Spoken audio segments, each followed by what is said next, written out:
Bismillahirrahmanirrahim. Assalamualaikum warahmatullahi wabarakatuh. Bersama saya lagi dalam channel My Hobby.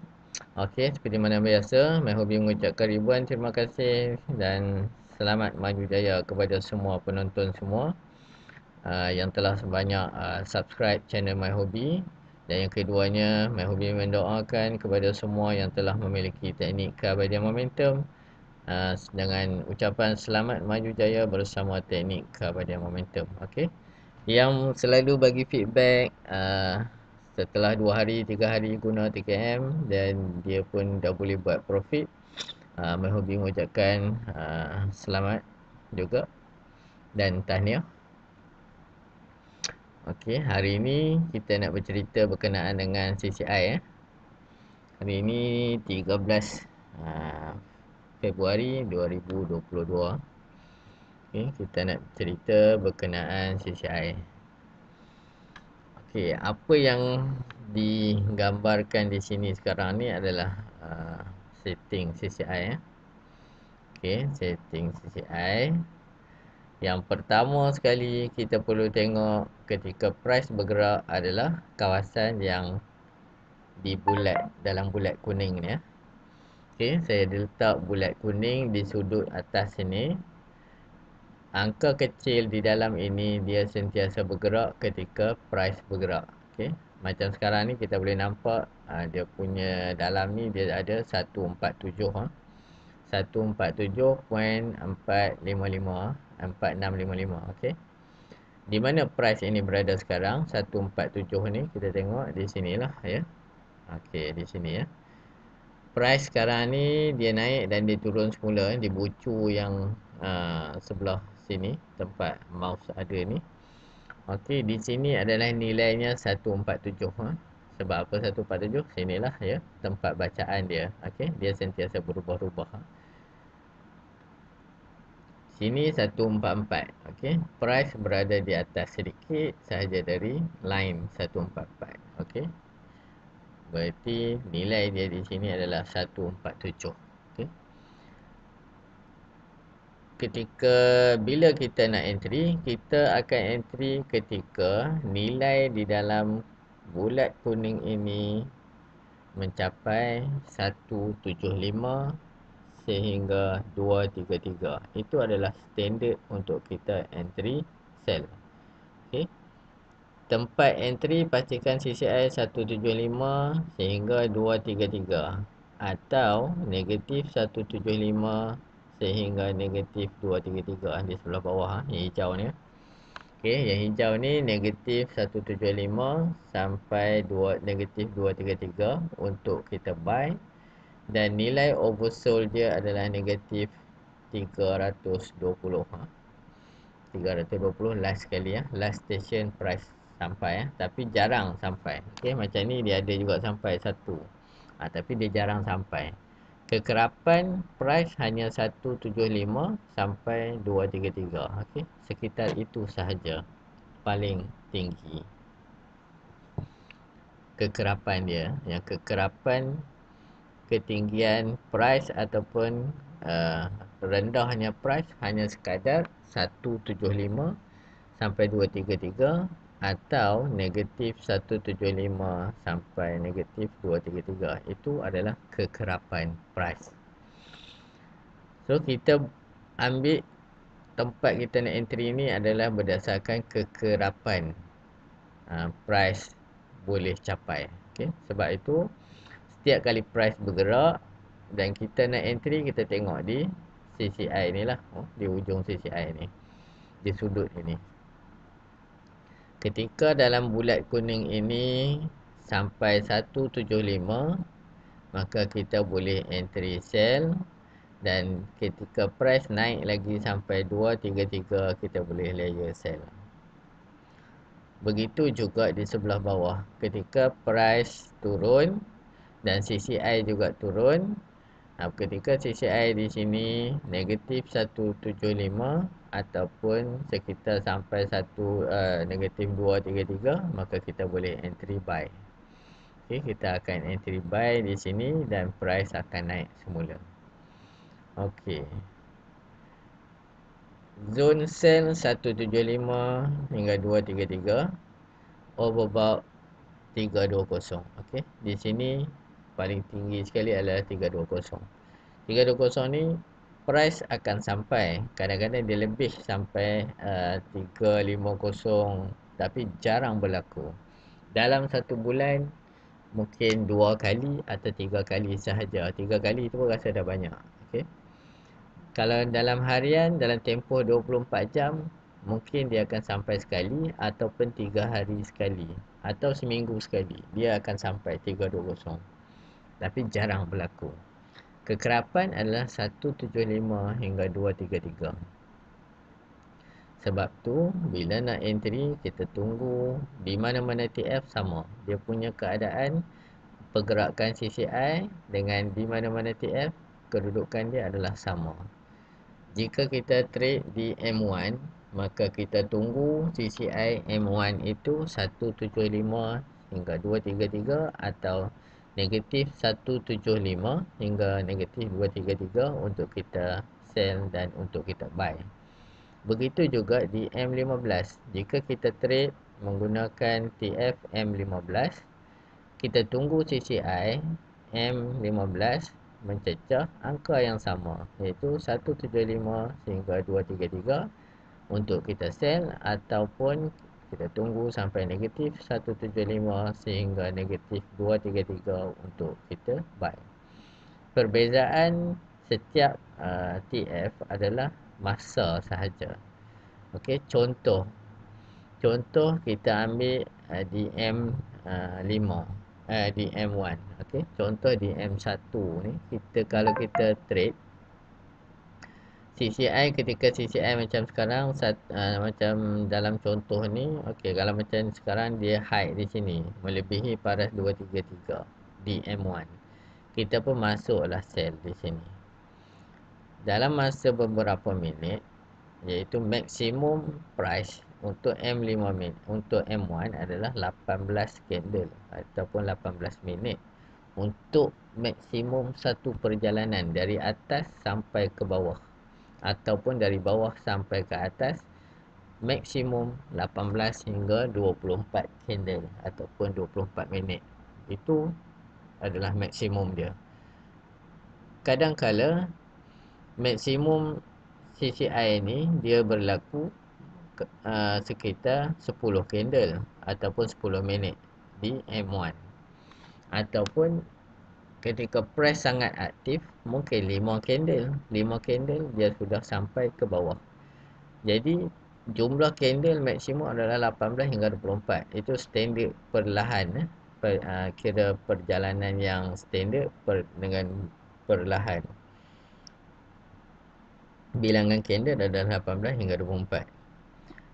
Sekiranya price terlalu aktif, sama ada di waktu pagi ataupun malam ataupun petang, sekiranya price terlalu aktif, kemungkinan price hanya berlaku untuk maksimumkan CCI dari atas ke bawah atau bawah ke atas ni hanya sekitar 10 candle ataupun 7 candle. Ada juga satu candle diterjun terus, satu candle. So kita boleh close walaupun satu candle. Yang penting adalah maksimum di CCI. Okay? CCI dari atas ke bawah terus kita close. Tak kira lah ketika mana candle tu bergerak cuma satu candle ataupun dua candle atau tiga candle atau 18 candle. Okay? 18 adalah maksimum, paling lama dia bergerak. Untuk 18 hingga 24 tu adalah paling lama untuk satu perjalanan. Tapi dia turun dalam masa 10 candle, maknanya kita 10 candle kita dah kena close. Yang penting kita ikut dia punya CCI dia. Apabila dia maksimum, kita close. Nilai profit tergantung kepada pergerakan candle. Okay? Sekiranya candle bergerak dari level ke level, maksudnya macam contoh di sini ya. Contoh M15. Okay? Okey, contoh di M15 kita ambil yang sini sikit ya. Okey, macam ni senang sikit. Okey. Contoh dari level ke level. Maksudnya kalau dari level 1 dia turun sampai melebihi paras level kosong. Berarti ini sampai sini sekitar 320 pip. Okey, so kita dah boleh close. Maksudnya 320 pip tu kita entry di sini tadi. CCI pun diparas 233 di sini. Dan setelah CCI turun negatif 233, kita pun close. Nampak dia tak besar mana, tapi jumlah pip yang kita dapat adalah 300, sekitar 320 pip. Lebih, mungkin lebih. Tapi saya boleh jangkakan dalam sekitar 300 saja. Kita tengok 320 pip. Okey, kalau kita sell dari sini CCI maksimum tadi, okey, sekarang ni sampai di sini adalah 408 pip. Okey, kita boleh dapat 400 dalam dengan jumlah candle 3 candle sahaja. Okey, 4 candle, 3 candle. Okey, kita tengok dari sini dengan jumlah 4 kita ke entry di sini dengan nilai CCI tadi yang 233 di sini tadi, 235. Okey, nampak di tepi dia sini 230. Kita pun entry sell dekat sini. Price turun sampai sini dengan jumlah 4 candle dengan nilai 464 pip. Okey, maksimum dari atas sampai bawah kita pun close dengan jumlah 400 pip tadi hanya dengan 4 candle sahaja. Okey, sangat simple. Just follow sahaja CCI. Paling senang kita tengok dalam bentuk ni lah, bentuk line . Dalam bentuk line kita tak tertipu dengan shadow yang berlaku pada candle. Okey, bila kita tengok dalam bentuk candle ni, kadang-kadang kita tertipu dengan dia punya shadow. Shadow yang panjang, shadow yang atas, sama ada shadow di sebelah bawah ni, kita akan tertipu. Sebab kita nampak dia naik, body dia kita nampak dia naik, kita pun dengan harapan dia naik, sedangkan CCI dah maksimum. So kita kena percaya kepada CCI ni, sebab dia dah maksimum, so price tak akan naik. Jadi dia akan turun semula. Tapi bila kita tengok dalam bentuk line, okey, kalau kita tengok dalam bentuk line, dia tak ada shadow. So bila setiap kali dia akan bentuk bucu tajam, automatik price tu akan turun semula setelah CCI maksimum. Dan di bawah juga, setelah dia maksimum di sebelah bawah juga, dia akan bentuk bucu tajam dan dia naik semula ke level kosong, ataupun dia akan naik lebih sini. Kalau dia tak naik, dia turun semula macam ni dan dia baru naik tadi. Yang penting setiap bucu tajam berlaku ini adalah SNR semula jadi untuk price di mana-mana TF. Okey, macam ni pun dia naik dari sini sampai level 2. Dia berlaku bucu tajam lagi. Sebab apa? Level 2 ni adalah sekitar maksimum untuk dia punya high dia. So dia turun semula ke low di level kosong dan dia naik semula di sini. Sini sampai sini dah sekitar 150 pip. Kalau nak ambil pun boleh. Entry di sini sampai atas ni. Okey, 176 pip. Okey, itu pun dah okey. Berapa candle kita tengok? 4 candle juga. Okey, 4 candle 160 pip, 170 pip. Simple.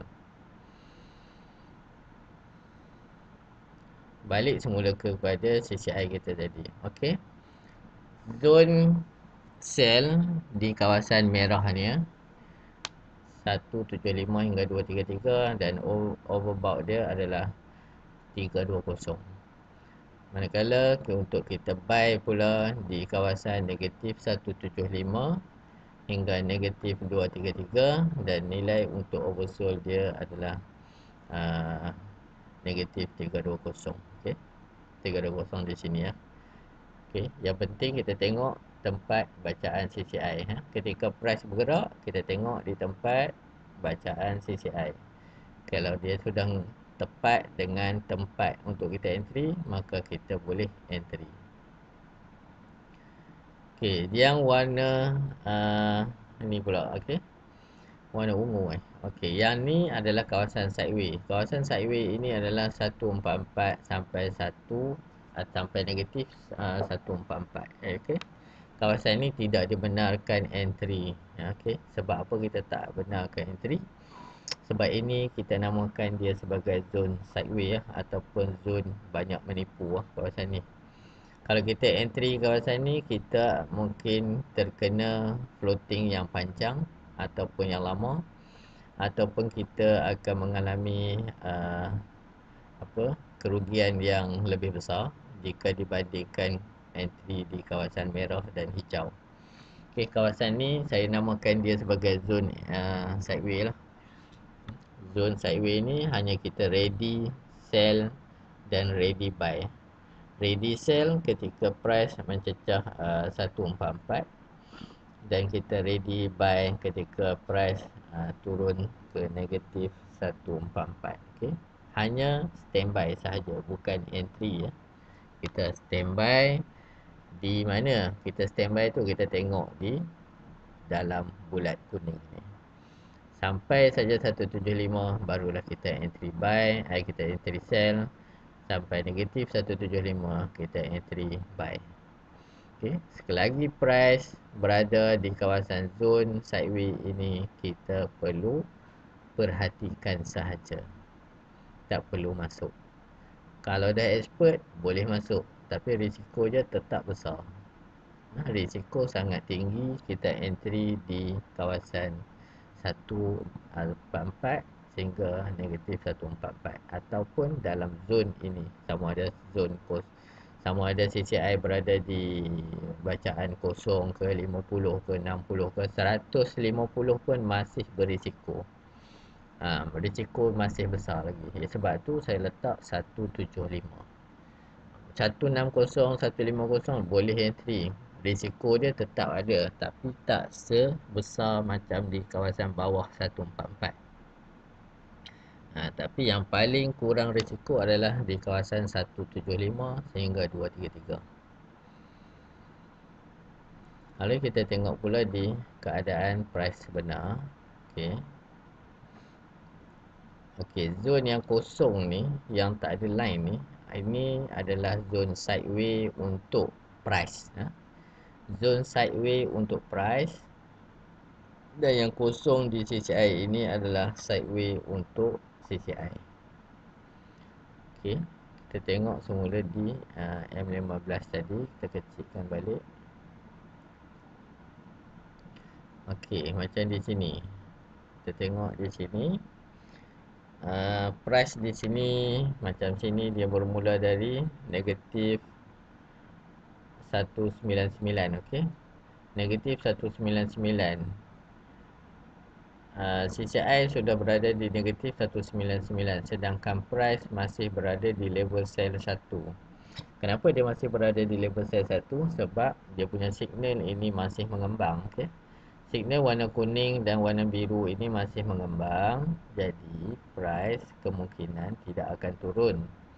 Dia turun tapi lambat. Maksudnya lambat tu sebab dia punya signal buy ini masih kuat. Maksudnya dia lambat, dia turun sinilah, macam sini.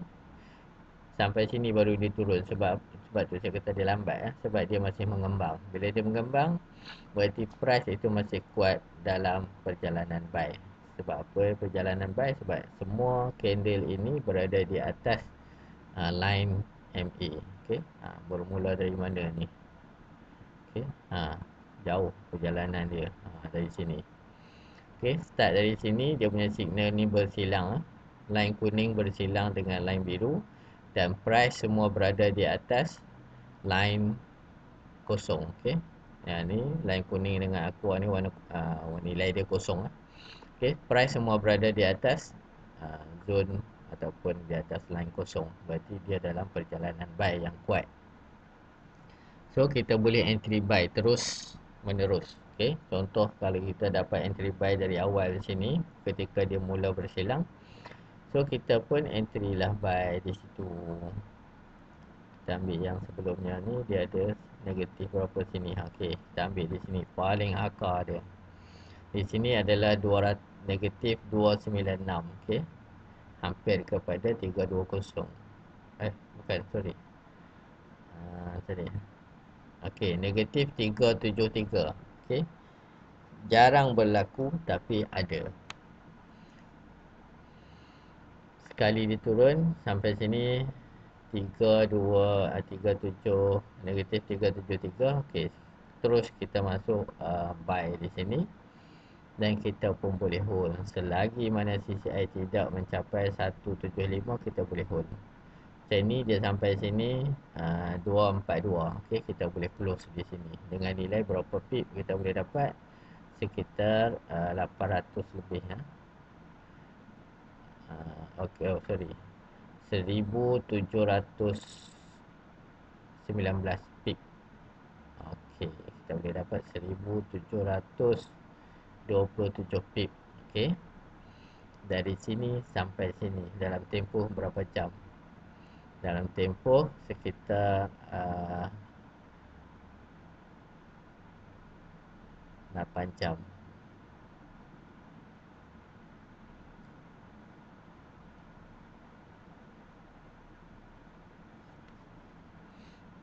Okey, di situ kita dapat 1000 lebih. So bila kita close dia punya entry buy tadi, di sini ketika CCI sudah pun mencecah 242 sini, kita pun masuk sell semula di sini dan kita boleh tunggu CCI turun semula macam di sini hampir kepada 233, 217. Okey, 217 kita pun close di sini dan kita masuk buy semula. Sebab apa kita masuk buy? Sebab signal ini masih lagi mengembang dan price juga tidak price tidak akan turun melebihi paras line kosong sebab CCI sudah maksimum. CCI sudah maksimum, kita pun close dan kita masuk buy semula di level kosong tadi. Okay, kita masuk buy semula di sini dan price terus naik lagi dengan keadaan CCI juga naik. Di sini juga kita boleh close. Kita close buy, kita masuk sell semula, dia turun sampai sini, kita masuk buy semula dan kita terus sell di sini. Dia terus menerus, kita boleh buy dan sell mengikut keadaan keseimbangan CCI tadi. Okey, mudah sahaja. Kalau saya lebih suka trade dalam bentuk line macam ni lah, supaya kita tak tertipu dengan shadow pada candle. Candle boleh tengok, tak ada masalah. Candle lagi cantik. Tapi line juga sangat cantik. Dia lebih cantik dan sangat cantik. Okey, simple saja. Bentuk CCI tadi macam ni lah ya. Yang saya dah besarkan dia. Kalau masa dia kecil macam ni lah. Tempat kita baca dia, CCI dia kat sini lah. Macam sekarang ni 38 ni. Okey, kita tengok dia duduk kat mana. Sini dekat M15. Okey, M15 ni level kosong level kosong. CCI berada di sini Bacaan CCI sekarang, CCI menunjukkan di sini sekarang. Okey, negatif 3. Negatif 3 di sini. So kita tak boleh lah nak entry kat sini. Sebab apa? Dia kawasan sideway. Bila kita entry di sini, kemungkinan price ni akan naik semula.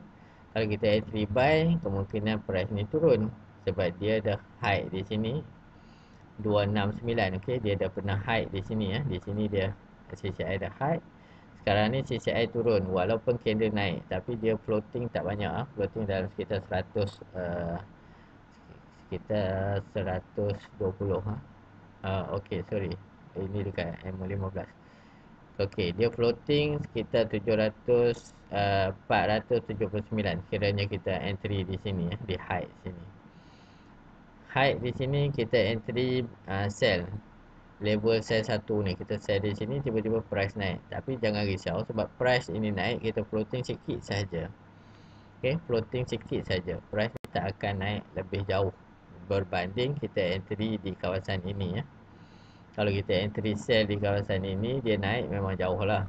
Memang kita boleh sampai terkena MC ataupun kerugian yang lebih besar lah. Sebab tu di kawasan sideway ini kita tak boleh entry, dan sideway ini juga kita tak boleh entry. Kita entry tepat pada line dia, tak ada masalah. Okey, dia naik sekejap, lepas tu dia dah turun balik. Okey, dia dah sama level dengan kawasan kita entry tadi. Dekat M1 ni juga kita boleh nampak line signal ni dah mula mengembang semula. Bila dia mengembang semula, berarti price ini turun tidak jauh. Price ini turun kemungkinan hanya sampai paling jauh adalah di sini. Okey, di sini ya, level line yang ketiga ni ya.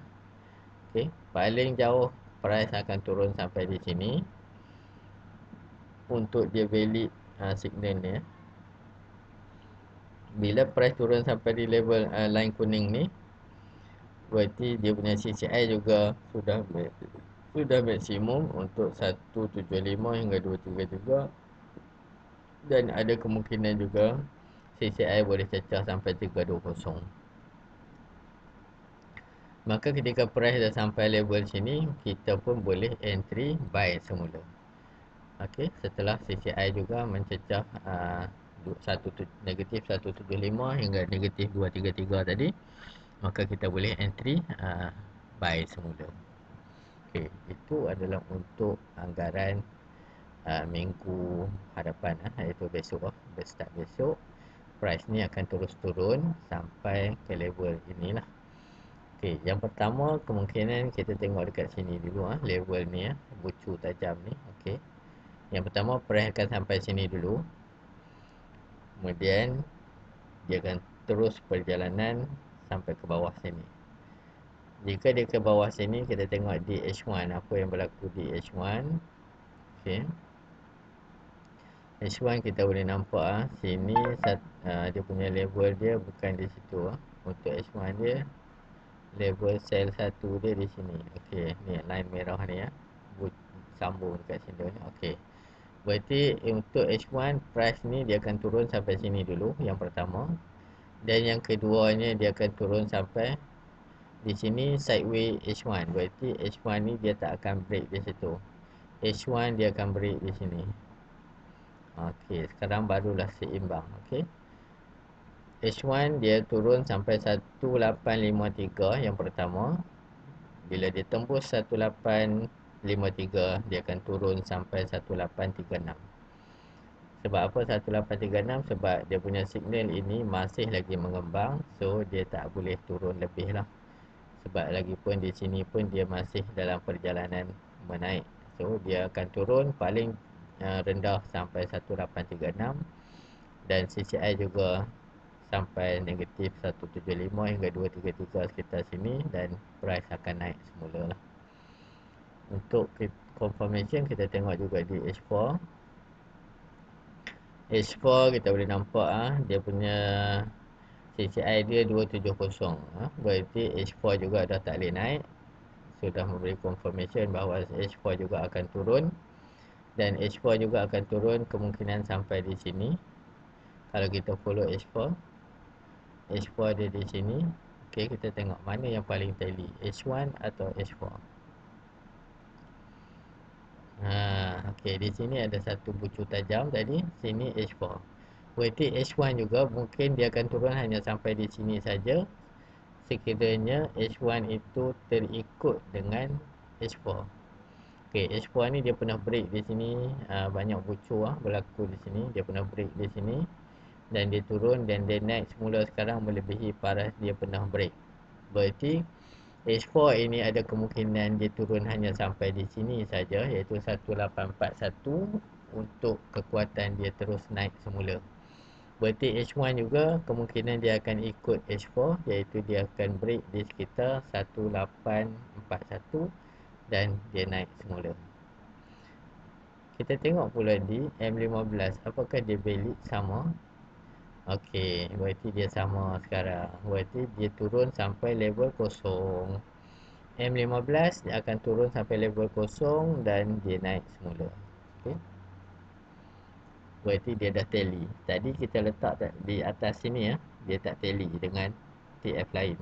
Tapi bila TF lain dengan M15 dia dah tally. Maknanya kata dia dah sampai di penghujung signal, dan di sini pun dia akan turun sampai sini, dan kemungkinan dia akan sampai sini last station untuk M15, dan dia akan naik semula dengan CCI juga maksimum negatif 175. Di M1 kita tengok M1. Okey, M1 ni pun dia dah cross signal, berarti dia ada kemungkinan besar dia akan terus sell lah untuk besok. Okey, dia akan sell sampai di sini, dia akan berlaku satu OS di sini sampai level ni. Untuk M1 dia akan OS di sini, Dan dia akan naik semula sampai level kosong ni. Level kosong akan turun sekitar sini ya. Kita boleh buat anggaran dia punya level kosong ke situ lah. Okey, sekiranya level kosong ni akan jadi macam ni. Okey, level kosong jadi macam ni katakan. Okey. Berarti price ni dia akan turun. Dia akan turun sampai sini dulu. Okey, price ni akan turun sampai sini. Kemudian dia naik semula. Kemudian dia naik semula sini sampai level kosong ataupun sekitar sini saja, iaitu di line nombor 2 ataupun line nombor 1. Okay. Kemudian dia pun turun semula untuk sampai ke dia akan jadi beginilah. Kemungkinan dia akan jadi begini. Kemudian dia naik lagi semula sampai ke sini juga, sekitar level 1. Dan barulah dia akan turun sampai level 1841. Okay. Dia akan turun sampai sini. Untuk sampai sini ni kemungkinan dalam tempoh 2 hari atau 1 hari ataupun dalam tempoh seminggu, boleh jadi tempoh 3 hari untuk sampai 1841 ni. Nah, itu dalam tempoh kemungkinan dalam 3 hari ataupun boleh jadi dalam tempoh 1 hari sahaja untuk dia masih valid yang H4 tadi ya. Okey, kita boleh nampak dekat H4 dia turun terus. Padahal di M1 tadi dia bertingkat-tingkat ya. Tapi di H4 dia kita nampak dia turun terus sampai sini dan dia naik semula. Okey, itu anggaran dia lah ya untuk minggu hadapan.